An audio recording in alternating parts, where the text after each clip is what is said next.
మహిళలను కించపరిచేలా మాట్లాడటం వైసీపీ నాయకులకు పరిపాటిగా మారిందని ఎంపీ పురంధేశ్వరి మండిపడ్డారు. నెల్లూరు మహిళా ఎమ్మెల్యే ప్రశాంతిరెడ్డిపై వైసీపీ నేత ప్రసన్న కుమార్ వ్యాఖ్యలు సభ్య సమాజం తలదించుకునేలా ఉన్నాయన్నారు. చేసిన తప్పును ప్రసన్న కుమార్ సరిచేసుకోకుండా మరింత రెచ్చగొట్టేలా వ్యాఖ్యలు చేయటం సరికాదని, ఇప్పటికైనా ప్రసన్న కుమార్ క్షమాపణ చెప్పాలని పురంధేశ్వరి డిమాండ్ చేశారు. వైఎస్ఆర్సీపీ నాయకులకి మహిళల్ని కించపరచడం అనేది అలవాటుగా మారినటువంటి విషయం.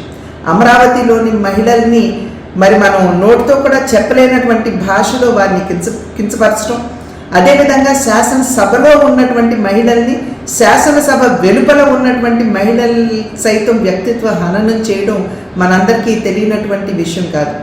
6 పర్యాయాలు ఎమ్మెల్యేగా గెలిచి ఈ రకంగా మహిళల్ని కించపరుస్తూ అవమానపరుస్తూ చేస్తున్నటువంటి వ్యాఖ్యలు ఇవి సభ్య సమాజం ఆమోదించనిది, స్వాగతించనిది అని చెప్పి వారికి తెలియజేస్తున్నాను. అదేవిధంగా వారికి నేను చెప్పేటువంటి విషయం, ఏదైతే ప్రశాంతి రెడ్డి గారి పట్ల వారు చేసినటువంటి వ్యాఖ్యలు ఉన్నాయో వాటిని ఒక్కసారి వారి తల్లి గారికి, వారి భార్య గారికి చూపమని చెప్పి నేను చేసినటువంటి అభ్యర్థన. వారు కనుక దాన్ని ఆమోదించినట్లయితే, వారి ప్రసన్న కుమార్ రెడ్డి గారి భాషను కనుక ఆమోదించినట్లయితే ఇప్పుడు నేను చేసేటువంటి డిమాండ్ని వెనక్కి తీసుకుంటానని చెప్పి నేను తెలియజేస్తున్నాను. నా డిమాండ్ ఏమిటంటే, ఎటువంటి షరతులు లేకుండా ప్రశాంతి రెడ్డి గారికి బాహాటంగా ప్రసన్న కుమార్ రెడ్డి గారు క్షమాపణలు చెబుతూ వారు చేసినటువంటి వ్యాఖ్యల్ని వెనక్కి తీసుకోవాలి అని చెప్పి నేను వారికి తెలియజేస్తున్నటువంటి విషయం.